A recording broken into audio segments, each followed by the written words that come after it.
No, they broke up. Allegedly. No, allegedly. It was all alleged. It was alleged. Hey girl, hey. It's your girl, Taylor-Nicole, and this is Alleged Tea, the podcast. Hey girl, hey. Oh my goodness. We need to talk about Guy Best Friend. Storytime. You know what? I have given up on men and society and dating and the world. Actually, I'm gonna crawl into a deep dark hole and just run a marathon in the hole. Like I can't, the only thing that makes me happy is running right now.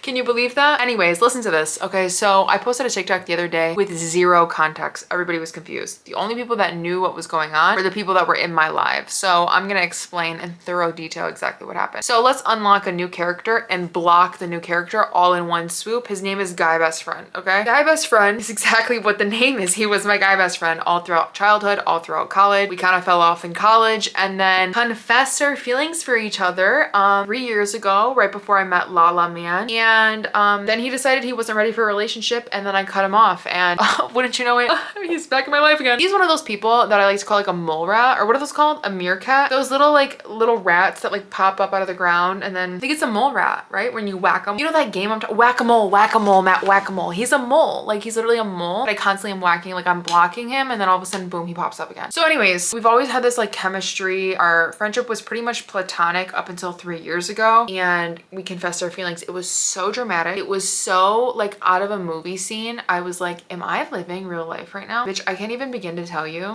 Should I just tell you? Okay, I'm just gonna tell you. He literally, it was on his birthday like 3 years ago. We were hanging out, we were having like a good time, and we left the bar and we were both like flirting with each other, but we were never like crossing that line. And then it started to rain. Yeah, cue The Notebook. Yes, ma'am. It started to rain, and in the middle of the street while it was raining, he was like, it's I can't even say it. He was like, it's you. It's always been you. Like, what do you want me to say, Taylor? Like, it's always been you. And I was like, because we were like arguing a little bit, because I was like, what do you want? It literally like the note, like, what do you want? Tell me what you want. I don't know what I want. Literally like that. He was like, I was like, what do you want? Like, I don't understand like what the fuck's going on. Mind you, I had been drinking a little bit. He wasn't drinking because he was driving, and we're in the middle of the street and he's like, it's you. It's always been you. Picks me up, literally like picks me up on my legs, throws me on the trunk of his fucking car, like the front of his car, and starts making out with me like literally in the rain. From that moment on, I was like, the moment has happened. The climax has been reached. He finally confessed his feelings for me, which I knew all along, and I confessed my feelings for him. And then some time went by and he was just like, you know, I just got out of a relationship and I don't think that I'm ready to jump right back into one. I'm not over my previous relationship and I don't want to do that to you. Like, which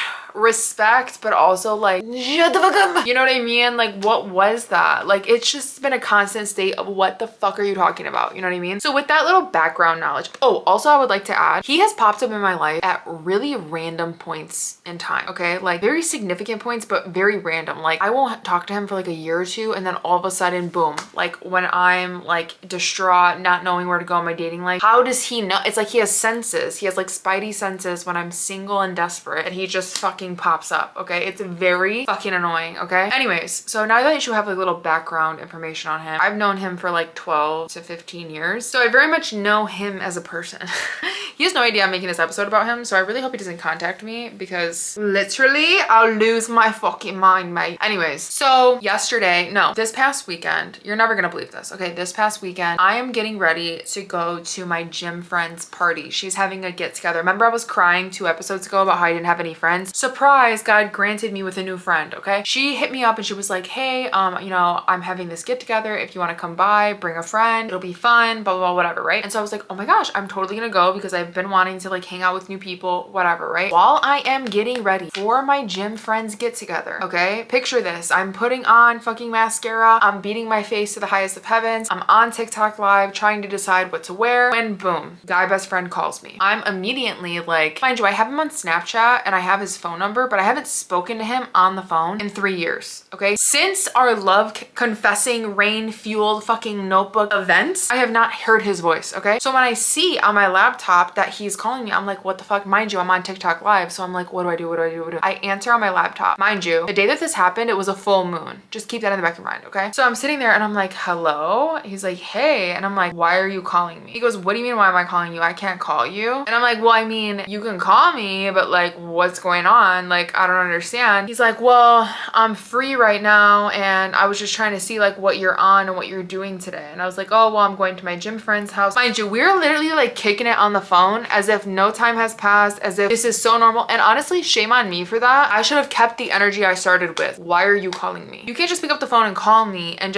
I should have just never fucking answered the phone. But whatever, I didn't do that. We can't go back in time and fix the choices that we made. And so anyways, he's very much just chilling on the phone with me. I'm chilling on the phone with him and I'm just like, okay, like what's up? Like, what are you doing? And mind you, my TikTok live people, the people that are on my TikTok live, were listening to this entire conversation until he asked me where I live. And I have since moved from my last apartment, obviously. And he doesn't know that. And so I put my TikTok live people on mute so they couldn't hear our conversation. But mind you, I am giddy on the phone. My face is turning red. I'm giggling. I was acting a fucking fool, bitch. Honestly, like, I hate myself sometimes. I really do. It's honestly the Leo in me, like the hopeless romantic where I'm like, oh my gosh, like you called me out of nowhere. It's a full moon. You're my soulmate, soulmate, soulmate. No. Anyways, so I put my TikTok people on live. I'm talking to him and he's like, what are you doing later? And I was like, I'm going to my friend's house. She's having a get together. And he's like, oh, okay. He's like, well, I'm gonna be free at like 8:30 after this family dinner. Do you want to meet up with me? And you know what? I should have known by the last minute plans that that just wasn't a good idea. But instead, I was just like, yeah, I can see like what time. And he was like, I don't know, like 8:39. He's like, where do you want to go? Where do you want to meet? I did not tell him that I didn't drink. I would also like to preface with the fact that like the last time that I saw him, I was very, very, very much into my party girl phase. Like I was very much partying all the time, doing my own thing, like knowing where the hot spot is. I was the like plan maker, the partier. Like on his birthday, the last time that he saw me, I basically last minute planned his birthday. I was like leading the group of like what bar to go to, where we should go, what we should do. Like I was very much the life of the party and getting the party started. So like if he's having that memory in his head, he's very much thinking like, oh, she's got this covered. But I'm not like that anymore, bitch.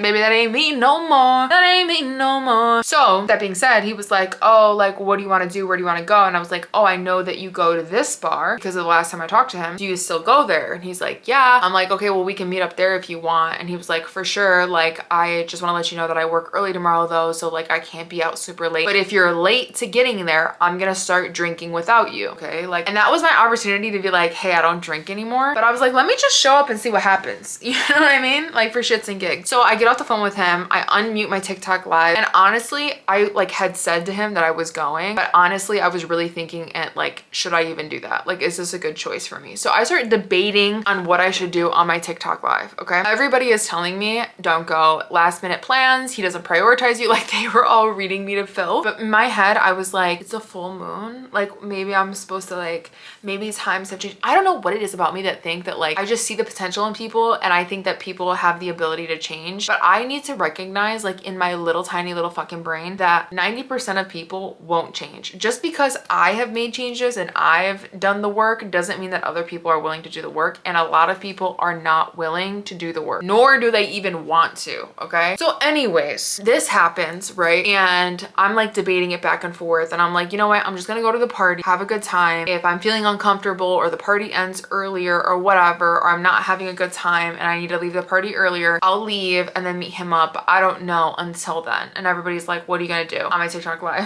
I was like, I start giggling and I'm like leaning more towards I'm probably going to go. Right. And they're like, just do it as closure, do whatever you want. Right. I hit up my best friend. My best friend's like, this exact time last year, he hit you up randomly and did something very similar to this. And I was like, ooh. And she came with the receipts, bitch. She had the receipts of all the text messages. She literally just searches his name in our text messages and all it pops up of me like talking about him. And I can't. Anyways, and honestly, I don't even really care how this makes me look because this is my fucking reality, bitch. Like, I'm not gonna sit here and lie to you and be like, yeah, I was this like strong, independent woman. And I'm like, no, I'm not gonna beat him up. Like, bitch, this is the shit that people don't want to tell you. They leave these parts out so they like, it makes you think that like, oh yeah, I practice what I preach. But baby, not everybody practices what they preach, okay? And I'm gonna be the reality for you, okay? Sometimes we make poor decisions and that's okay. And I'm gonna explain to you why this literally like punched me in the gut later. But anyways, so I go to my friend's party. There are people there that are also not drinking, so I feel like very welcomed. Everybody was super nice. My gym friend was super nice. There was a lot of different people there, so I felt like I could talk to somebody about my creative side. I could talk to somebody about my gym side. Like, it was a really, really good time. Like, I very much enjoyed my time there. And I had told myself that I was gonna leave at like 9:30, 10 o'clock because I didn't want to stay there too late because the next day I had to get up for church, okay? So it was like around 9 o'clock, mind you, I had told him I would meet him up at 8:30. He texted me and said, 8:30 isn't gonna work. Family dinner isn't going well. I'll meet you up at 9. I just texted him back, okay. At this point, I'm like, okay, this is kind of working out because I'm gonna leave in 30 minutes anyways. And then where he was going or where we decided to meet up was literally, I'm not even joking you, 3 minutes away from the place that I was at. So the party was here. The place that me and him were supposed to meet up was literally like down the block. So I'm like, you know what? This kind of works out perfectly anyways. Maybe it's meant to be, like, we'll just figure it out, right? So I'm there having a good time, whatever. He texted me, I'm on my way, right? And so that was at like 9:20. Then he starts calling me. I don't answer because I'm like, oh, he's probably there. I start making my rounds to say goodbye to all the people that I met and then the girl that invited me, right? So I'm like, oh, bye. Thank you so much. I had a great time, blah, blah, blah, whatever. It's around like 9:30 at this point. I start to leave. I say goodbye to everybody. I start going downstairs. Now listen to this, but you're never gonna believe it. I start going downstairs. I go down 2 stairs. I go down 2 flights of stairs instead of 1. And I go to open the door and it's locked. Immediately, the first thought that came into my head was, I'm making the wrong choice. I am making the wrong choice. God's saying you're walking through the wrong door. What are you doing? But instead, I'm like, wait, how the fuck do I get out of here? And I realized that I had walked down 1 extra flight of stairs. So I go back up and then exit the way that I'm supposed to. But tell me that is not a metaphorical sign for saying you're going down the wrong path. Like, this door has been closed. This door should have been closed. Like, what are you doing? Right? But no, I don't listen to the signs. I don't listen to the metaphor. I keep going. I get into my car. I text him saying, sorry, I'm on my way. The time it took me to leave the place, it took me roughly like 10 to 15 minutes to say goodbye to everybody and leave from the time that he got there, okay? So he had been waiting at the bar at most, and this is me pushing it, 15 minutes, okay? That is not a long time, especially when he already moved the time from 8:30 to 9, and especially because these are last minute plans. So like, if anything, it's nobody, like,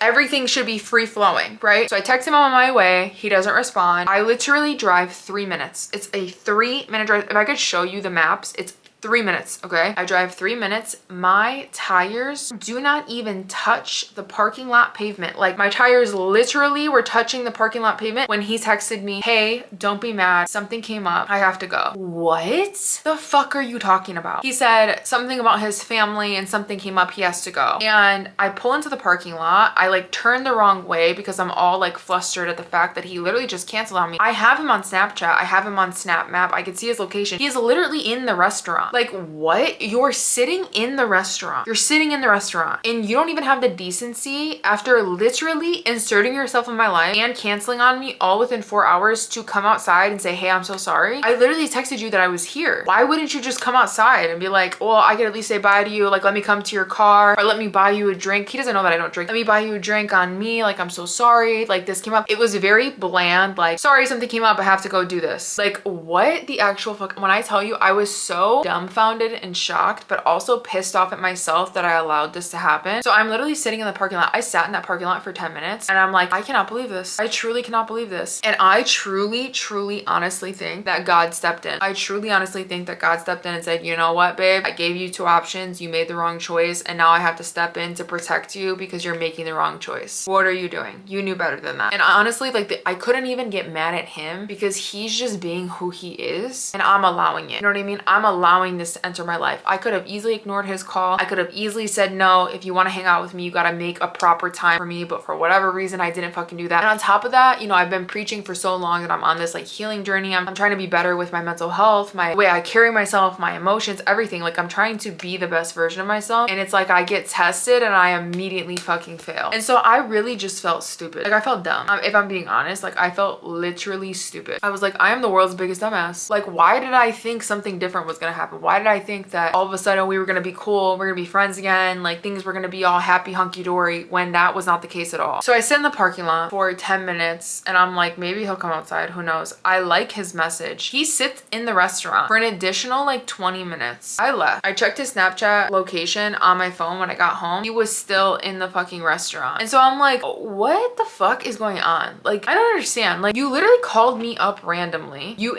wanted to hang out with me and then you canceled cancel on me within 4 hours? Like, what the fuck is that? I literally sat in my car venting to my friends for 2 hours on Snapchat, just being like, I don't really get this. Like, I'm not really understanding it. I was like, you know what? Everything happens for a reason. What's meant for you won't miss you, and this wasn't meant for me. So I'm gonna let it the fuck go. Like, I'm just gonna let it go and move on. I'm gonna remove him from my life. So I block him on Snapchat and on text, so he can't text me anymore. He can't Snapchat me anymore. And I'm like, you know what? It's a full moon. A full moon is a sign of releasing something. This is what I needed to release to reach my fullest potential. That's how I'm viewing it, right? I go back in my house, I lay down, and all of a sudden I'm getting a call. I'm like, what the fuck? I pick up my phone. Why is this man calling me from Facebook? What? I check my messages. He said, you did not block me. Period. Unblock me, and where are you? And then he called me again. That's a crazy ass fucking request coming from somebody that made plans with me and canceled in the matter of 4 hours without having set plans. You're telling me to unblock you? What the fuck? I literally just ignored it and went the fuck to bed. I put my phone on do not disturb and went the fuck to bed. Goodbye. I don't know what the fuck I don't know why you're calling me. Like, what? I just went to sleep. The whole unblock me, where are you really is tea, and the tea that you don't understand that I'm gonna explain to you. He thinks in his head that I'm the old version of myself, because the old version of me, if he would have canceled on me, would have went to the bar anyways, party, drank, got drunk, had a good time, and then when he hit me up later, I would have just met him up, like, and just been like, whatever, like, I still had a good time without you. It's not that big of a deal. Basically, I would have just still partied. And that's what I think he thought that I was gonna do. That's what I think he thought was gonna happen, that I was gonna stay out, party, and that's why he said, unblock me, where are you? Because he was assuming I was drunk drinking somewhere, when that wasn't the case. Because when he first called me and we were on the phone, he was like, oh, we're gonna go, and he named this bar that I used to go to. And I was like, why would I be there? Because the last time we were talking, I was like 23. Like, I was on different shit. And so he's thinking in his mind, oh, she's this party girl, she parties, she does this and that, she's going out, she's got plans. No, babe, I go to bed at 9 o'clock and I get up at 5 a.m. every single day because my ass is in the gym. Sorry, you don't even know me. You don't even know the new version of me. So all this happened, right? Blocked him. I'm just over and done with it. I tell my TikTok people, my TikTok besties, what happened. That's where you guys are confused, right? I went on TikTok live and we kind of discussed it a little bit when I did my book club. And to be honest, if I'm being so fucking for real with you right now, like, my hand to God, like, I truly honestly think that this man, one, is intimidated by me, and two, like, feels like he's not good enough. Like, I have always had this feeling, and I never said it out loud until I was talking to one of my friends, and they were like, all of them said the exact same thing. They all said, I feel like, and mind you, they all know him. Like, they know him directly. Like, they've been friends with him before. And the people on my TikTok live and my TikTok friends and the Discord and everything, they all said the same thing. It seems like he was sitting at the bar waiting for you. You took too long in order in his eyes. He started to overthink. He maybe looked you up on social media, got intimidated, he got nervous, and he did. And I truly think that's what happened. I don't think that some people were like guessing that maybe an ex showed up, or he saw somebody there that he didn't want to, or whatever, right? He says he had to meet up with his family. I quite honestly don't believe that. I really don't believe that something happened with his family. If it did, then like, this sucks for me. I don't know, but like, I really don't give a fuck, because I just feel like the apology even in itself wasn't even like, I'm so sorry, I hate to waste your time, I know we haven't talked in a hot minute, blah, blah, blah, this and that. No, it was very much like, sorry, I gotta do this, see ya. You're gonna be okay with the fact that I'm wasting your time. Like, that was like the precedent that was set. So with that being said, I don't really know why he canceled. I don't know if it was because his family, I don't know if it's because he saw an ex, I don't know if it's because he got intimidated, I don't know if he searched me up on social media. We don't follow each other on social media, so I don't even really know if he knows that I'm on social media like that, or what I talk about, or what I do. I don't even know if he's gonna see this and get pissed and be like, wow, you're really out here making a whole podcast episode about me. Truthfully, it's my life, my story. I get to talk about whatever the fuck I want, so I really don't care. But yeah, so that is basically what happened. In case any of you guys were confused.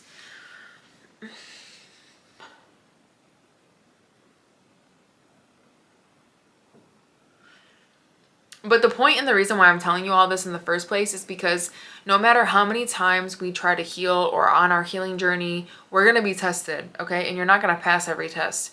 They're gonna be things that pop up in your life and you're gonna react the wrong way. You're gonna make the wrong choice. It doesn't mean that your healing has stopped. It doesn't mean that you're not done healing. It doesn't mean anything. It just means that you're looking at things through a different perspective. Had this happened to me a year or two ago, I would have probably sat my ass at the bar, waited for him to call me, and then been like, yeah, I'm still here, come meet me up. Like, the way that I'm looking at it is through such a different lens, and I feel like I am growing in how I'm reacting to things and how I'm viewing things from the perspective that I am now. And that's what's important. How you react to a situation afterwards, how you view it, what you think about. Like, something that my therapist always told me is that you can make a mistake, but it's how you react to that mistake shows whether or not you're growing. So yes, I made a mistake. I made the wrong choice. Absolutely. Like, I regret it 1000%. But the fact that I regret it says everything. Because a year ago, I probably would have not regretted it. A year ago, I probably would have been like, oh, whatever, and would have responded to him the next morning. But because of who I am today and who I'm trying to become, I do regret it. I see where I let somebody disrespect me. I see where I let somebody take advantage of my time and energy and allowed it to happen due to my own choices. And I don't want to do that again. So for next time, I know not to respond. I know not to make time for him. I know not to even entertain any type of conversation with him going forward, because he already showed me who he is. And when somebody shows you who they are, believe them. Point blank, period. So leading into that, after that whole ordeal, I really sat there and thought about it and was like, who is it that I want in my life, right? Because when I was talking to my friends about the whole situation, they're like, what you want out of your life and what he wants out of your life don't match. You want this life of luxury and you want to live and create these goals and accomplish them and become all these things, and he doesn't want to do that. So why are you even trying to have a conversation with him? Why are you even trying to pursue things with him? Why are you even entertaining a conversation with him, whether or not you're pursuing something or not? And I was like, you know what, you're right. So I sat there and thought about it. I'm like, you know what, who is it that I do want to call in? What is the type of person? What does that person look like? What does that person act like? Who is that person, right? And I'm sitting there thinking about it, and it's not him. Like, that ass, it's literally not him. I want somebody that's completely different than that, and somebody that I don't feel like I have to question or I'm confused all the time. You know what I mean? And so I'm really glad that I let go of that situation. I feel proud of myself. I feel good about the situation. It happened how it needed to happen, and that's fine. I'm a person that doesn't learn lessons very easily. I feel like I need to get slapped in the face in order for me to be like, oh, wait a second, I don't really like that, which is crazy, right? Like, it's literally crazy. So with that being said, I've been thinking about going to a speed dating event, like an in-person speed dating event, because I'm done with the apps, girl. I'm done with the apps. I don't know if you guys have heard, but Hinge, Tinder, and Match.com are all of them are getting sued because they're using technology that makes you feel like you're not good enough. So you keep swiping, and then you get one good-looking person or one person that you could see yourself being with, and then the rest are just people that like don't match up with you. And the whole point of it is to get you addicted to the app so you actually don't delete the app. It just creates this vicious cycle of you downloading the app, deleting the app, downloading the app, deleting the app. Like, it's just an endless cycle. So I downloaded Hinge not too long ago, and I felt that same cycle. I was like, here I am back on the app. I still had my old matches. Llama Man was one of my old matches that were still on there, and he changed his pictures, so he's still on the app. And I was just like, oh my god, I don't want to date somebody that's like him, and he's on this app, and he's a chronic pathological liar. Like, I don't know if you guys seen Reesa Teesa's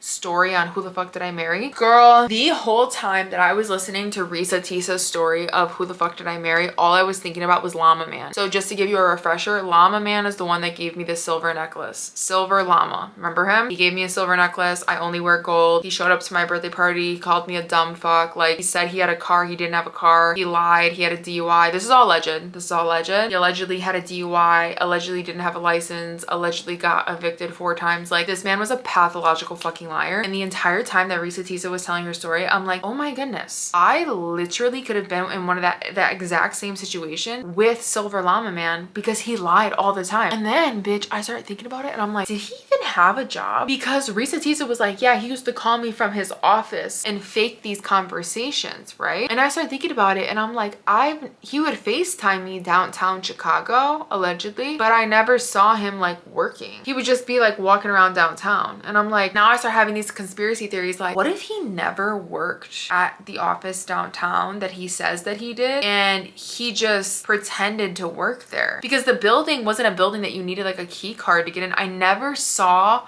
oh my gosh, I'm freaking out, bitch. I never saw like a work identification. Like, normally in buildings downtown Chicago, like if it's a work building, you need like a key card. I never saw a key card from him at all, ever.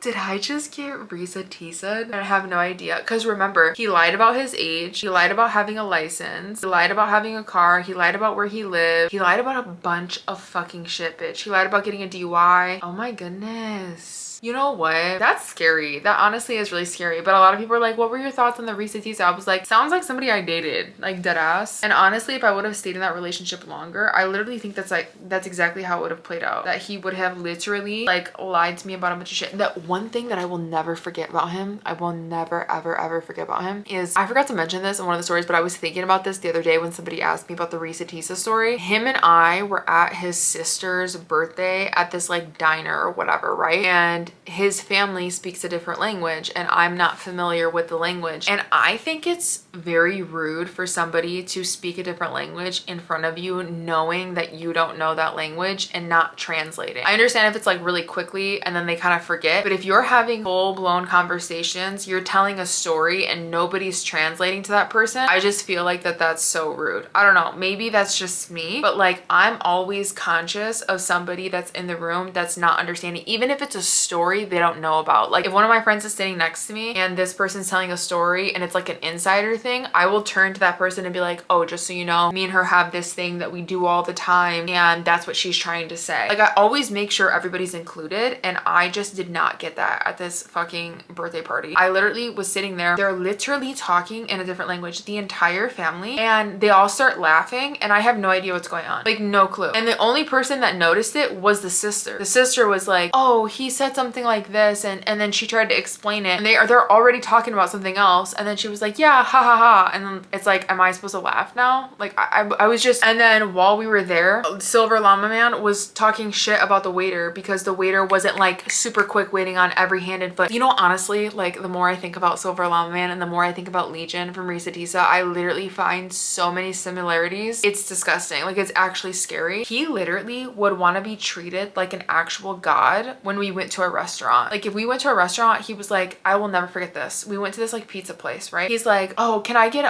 lemons with my water? And I'm like, why do you need lemons? He's like, oh, I just want lemons so I could put it with my oil and bread and whatever. And I'm like, okay, whatever. So he asks the waiter. The waitress goes and gets it. She comes back and he goes, ah. And the waitress like, do you need something? Is there something else you need? He's like, no, no, no, it's fine. It's fine. She's like, is there anything you need? Because he's huffing and puffing, right? He goes, no, no, no, like it's fine. It's totally okay. It's okay. And she walks away and he's like, ah, I can't believe this. And I was like, what? You asked for lemons, you got lemons. He goes, yeah, but they're not sliced. I was like, what? He's like, because the lemon was like cut into like little cubes. Like it was cut in half and then cut in half again. He wanted them sliced. And I'm like, what does it matter? Like, I don't understand. Either you wanted lemons, you're gonna still get lemon juice from the lemons. Like, I don't understand. He's like, I don't know, but it's really bothering me. He calls the waitress over and goes, do you mind like slicing these up a little bit? She's clearly annoyed and I'm clearly annoyed because I'm like, I was a waitress for, you're being an asshole. Like, who gives a fuck if the lemons are sliced or not? So she's like, okay. And so she grabs the lemon, she cuts them up, she hands them back to him. And he's like, can I also get a Coke? She goes, gets him a Coke. And the Coke comes back with like, what is it called? Like spout Coke, like or whatever, the one from the gun or like the one that's poured. And he's like, oh, I wanted like a glass bottle. And she's like, okay, well, do you still want this one? He's like, no, no, no, I don't want that. I want a glass bottle. And then like everything was like a super high request. Like, you have this special cheese, you have this, can you take this off the menu? Can you take that off the menu? And I was just sitting there like, you can't just order whatever the fuck's on the menu and just like get your sliced lemons and just have a good fucking day. Like, you have to like be treated like a king everywhere you go. And now that I'm thinking about it, it's because like, that's like a broke mentality. I'm sorry, but like it really is. He also lied about he was broke, right? Wasn't that another lie? Girl, I lost track of his lies. But like, you know how people that try to keep up this facade, they like try really hard. Like millionaires always dress like down, right? Like that's what they say, like millionaires dress like quiet luxury, or like they dress in normal clothes. Like you would never know that they're a millionaire because of the way that they act and the way that they carry themselves. Whereas people that are broke are always really loud with their money. Do you know what I mean? Have you ever heard that saying? I'm not saying this, okay? I'm just saying like this is the saying, right? And so like him wanting to be treated like a king really should have been like a fucking red flag for me. Like, why do you want to be treated like a king so bad? And it's almost like he wanted to like get his money's worth because like he wasn't like And you know what's crazy too? Like his friend is still dating one of my cousin's friends, like how I hooked them up, and his friend watches my podcast. So anyways, allegedly. Anyways, yeah, that's pretty much it. I think I'm gonna go to the speed dating event in March. I'm thinking about going, which is basically, it's an actual like in-person speed dating event. And I think that's so much more ideal than swiping on the apps, like actually sitting in front of somebody, because I feel like I have a lot of charisma charisma and a lot of personality, and you're never gonna get that through a picture. Like there's no picture that I can upload that's gonna capture my level of personality and charisma. Like there just isn't. You're not gonna know how funny I am. You're not gonna know my sense of humor until you're actually like sitting in front of me and I'm like cracking a joke, which oh my goodness, by the fucking way, I was at my gym friend's party and I was talking to this guy and he was just like, well, I wasn't talking to him. He was telling a story to like 3 people and I was one of the 3 people. And he was talking about being in the Marines and he said that he was in Africa. He said that he was in Africa and there were like huge piles of like horse shit and like camel shit like everywhere, right? And he goes, yeah, they would like light it on fire to like get rid of it and it would like smell really bad. And I was like, well, at least you could say you were hot shit. Oh my god. And he looked at me and like smirked because like he didn't get it, and then he got it, and then he was like, huh, and nobody else got it. It went over everybody else's head, and I just started like smiling to myself. And like I'm really awkward when I don't have like alcohol to lean onto. Like alcohol makes me social and I'm not drinking, so I'm like really shy. And I was just like, oh. And I like looked down and I started like playing with my fingers, and I was like, and I started like looking around because I didn't know what to do, and he just like smirked and laughed and like walked away. It was the most awkward experience I've ever experienced in my entire life. I literally, it was embarrassing. Okay. And I was like, Taylor, why did you say that? Like why would you say something like that? Also, I would also like to add that not drinking in social settings is very difficult for me. Not because I want to drink the alcohol, but because I'm so socially awkward without alcohol that I have a difficult time starting a conversation with people, which I can jump into conversations, but like my shyness really overtakes my personality. This is why I always say like I'm an extrovert introvert, because I'm good at making conversation when the conversation allows, but like if I'm in an environment where I don't know anybody, it's really hard for me to like maintain a conversation. Like when the conversation gets awkward, I don't know what to say. A couple of the guys there weren't drinking any alcohol and they had brought a non-alcoholic beer with them, and I was like, oh my god. And he was like, do you want one? And I was like, yeah, sure, like I would really appreciate that. And he gave me a non-alcoholic Heineken, which honestly made all the difference. I think it was like a psychological like trick for me because it tasted like beer and I like the taste of beer. I don't know about you, girlfriend, but I love the taste of beer. And I think because I haven't tasted beer in 6 months and I was in a social setting, it felt like I was a part of the group. Do you know what I mean? Like it didn't feel like I was left out or like awkward because I had that like, people don't understand like the stress of like not having something in your hand. When you look around and everybody has the beer in their hand or red Solo cup or a cup or whatever, and you're the only person that doesn't have one, or you have a water where it's like very obvious that you're not drinking, it feels uncomfortable. And so when I had the beer in my hand, I felt more like calmed down, like my anxiety was more at ease. So I think going forward, when I go to places, I'm gonna bring like a non-alcoholic beverage and just drink that when I'm there, and something that actually tastes like beer, because before when I went to my aunt's house, I brought like a hoppy beer, which is essentially like a seltzer, and that didn't really do it for me, but the beer flavor really like triggered something in my brain. So, but other than that, I'm almost 7 months sober and I'm still gonna keep going probably to my birthday, and I'm thinking that I'm gonna vlog my entire speed dating experience. I'm gonna buy tickets today to go to this like event thing, and somebody else told me that there's another event happening in like a week and a half, and I think I'm just gonna go and just see what happens. And it's gonna be really interesting, and it's a new experience for me to go to these things sober, because I've always, when I went on dates and stuff, always had a drink or two. Like literally every first date or most first dates that I've been on, I've always like had a shot before I left to like ease my nerves, or drank when I was on the date, and it's like that's not really me anymore. And it's really like, it's really hard to maneuver these like new experiences, and I'm trying my very best to like remain positive and like do the right thing, but it is scary, I'm not gonna lie. Like having to do all, like actually feel the feelings, right? Like we all say like, oh, just do a shot before your first date, like so you won't get nervous and stuff, but like doing that for so long, I don't really know what it's like to go through these experiences without having a crutch to lean on. Do you know what I'm saying? Like normally I would have a crutch of like drinking and alcohol. Well, like, oh yeah, I feel nervous now, but in 20 minutes when this shot hits me, I'm gonna be a social butterfly. So anyways, I hope you guys liked this podcast. I hope this made you feel like you could relate to something. We all make poor decisions, we all have our bad days, but it's just best to look at it from a place of growth, and that you're always learning and you're learning a new perspective. Please don't forget to like and subscribe the Alleged Tea podcast, and I will see you next week. Love you.